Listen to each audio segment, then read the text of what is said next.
नमस्कार साथियों। आजकल अध्यात्म के क्षेत्र में आचार्य रजनीश, जिनको हम ओशो बोलते हैं, उनकी बड़ी चर्चा है और होनी भी चाहिए, क्योंकि ऐसे महत्वपूर्ण व्यक्ति बहुत कम पैदा होते हैं और इनके पास जो ज्ञान होता है वो बहुत उच्च क्वालिटी का होता है। लेकिन उन्होंने जो ज्ञान अर्जित किया है वो सारे शास्त्रों को पढ़ करके, अध्ययन करके एक निचोड़ निकाला। जैसे एक पीएचडी का व्यक्ति 50 प्रकार की पीएचडी करके या पीएचडीओं को देख करके एक निचोड़ निकालता कि ये होना चाहिए, वैसे ही रजनीश ओशो ने किया है। तो आप अंदाज़ लगा सकते हैं कि उनके ज्ञान की क्या क्वालिटी हो सकती है। तो कई बार जब मैं सुनता हूँ उनको, तो बात बहुत ऊंची होती है, लेकिन दूसरे जो सुनने वाले हैं वो उसको नीचे तरीके से ले लेते हैं। जब ओशो कह रहे हैं कि आप खुल के जियो, वर्तमान में जियो, अभी जियो और पूरा जी लो, तो उसका मतलब ये नहीं कि आप सब कुछ छोड़ करके अभी जीने लगें, क्योंकि बहुत बड़ा माल खाने का या बहुत बड़ा देसी घी यदि अचानक आपके सामने परोस दिया जाए तो आप जो है उस चीज़ को समझ नहीं पाएंगे कि कैसे इसको खाया जाए, और जो खाने वाला है उसको निश्चित रूप से दस्त हो सकते हैं। कहने का मतलब यह है कि जब ओशो बोल रहे हैं तो उसको पचाने वाले बहुत कठिनता से पचा पाते हैं। बहुत से लोग बिगर पचाए ही उसको अनुसरण करते और लाइफ बर्बाद कर देते। मैं ये कहना चाह रहा हूँ कि यदि आप ओशो को सुन रहे हैं तो निश्चित रूप से इस बात को अच्छी तरीके से समझ लें कि उसको घंटों विचार करना पड़ेगा, चिंतन करना पड़ेगा, फिर उसको अपने जीवन में उतारना पड़ेगा।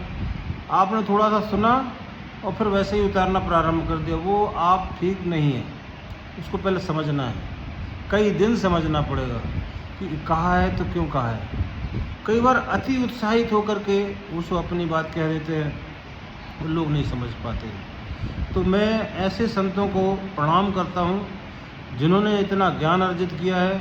मैं डॉक्टर चंद्रदेव शास्त्री इस बात को मानता हूँ कि बहुत ज्ञानी और महत्वपूर्ण व्यक्ति, उन्होंने सिद्धियाँ हासिल कर ली थी ज्ञान के क्षेत्र में, और इसमें कोई दो राय नहीं है। लेकिन सबसे बड़ी उपलब्धि यह है कि ओशो का जब हम प्रवचन सुनते हैं तो उसको पचाने वाला कोई महत्वपूर्ण व्यक्ति होना चाहिए, और यह महत्वपूर्ण व्यक्ति तभी बन सकता है जब वो उसको घंटों विचार करे, घंटों चिंतन करे, तभी उसमें सफलता प्राप्त हो सकती है। तो हम जो भी विचार करें या जो भी विचारों को सुने ओशो के, उस पर पहले चिंतन करें। ऐसे ही उस विचार को लेकर के अफवाह उड़ा देना, दूसरों तक पहुंचाना उस बात को, आपने क्या पाया उससे, उसको अपने जीवन में कैसे आरोपित कर सकते हैं, ला सकते हैं उसको, तो उसके लिए बहुत ज़रूरी है चिंतन। स्वाध्याय प्रवचनाभ्याम न प्रमादित्यम, ये उपनिषद का एक वाक्य है कि स्वाध्याय और प्रवचन से प्रमाद नहीं करना चाहिए। लेकिन एक और महत्वपूर्ण बात है कि जो हमने पढ़ा है वो हमने प्रवचन में उतारना। लेकिन विद्या 4 प्रकार से आती है: स्वाध्याय कालीन, प्रवचन कालीन, आगम कालीन और व्यवहार कालीन। जो भी हम पढ़ रहे हैं उसका चिंतन मनन करके अपने व्यवहार में उतारें, और उससे क्या लाभ हुआ उसको प्राप्त करके दूसरों तक वो पहुँचाएँ।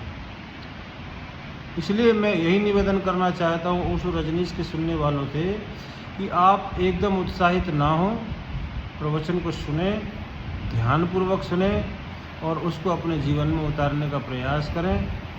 एक और बात कहना चाहूँगा कि जब ओशो बोल रहे होते हैं तो बहुत सी बात इस तरीके की बोल जाते हैं अति उत्साहित होकर के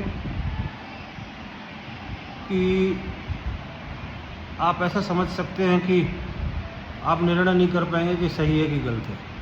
तो हमें वो चिंतन करना है कि गलत है कि सही। अंत में यही कहना चाहूँगा फिर से कि जब भी हम ओशो के प्रवचन सुने, उसके ऊपर एक नहीं, दो नहीं, 3-3, 4-4 दिन प्रवचन पर एक लाइन पर चिंतन करें तो हम समझ पाएंगे। इस तरीके से ओशो को समझना अति कठिन है, क्योंकि बहुत से स्थानों पर उनकी गलत बात भी हो जाती है, या यूँ समझ लिए हम उस बात को गलत समझ लेते हैं या कुछ और। तो इन सब बातों को समझने के लिए 3 से 4 दिन या बहुत जितना जब तक आप समझ चाहें समझ सकते हैं। धन्यवाद।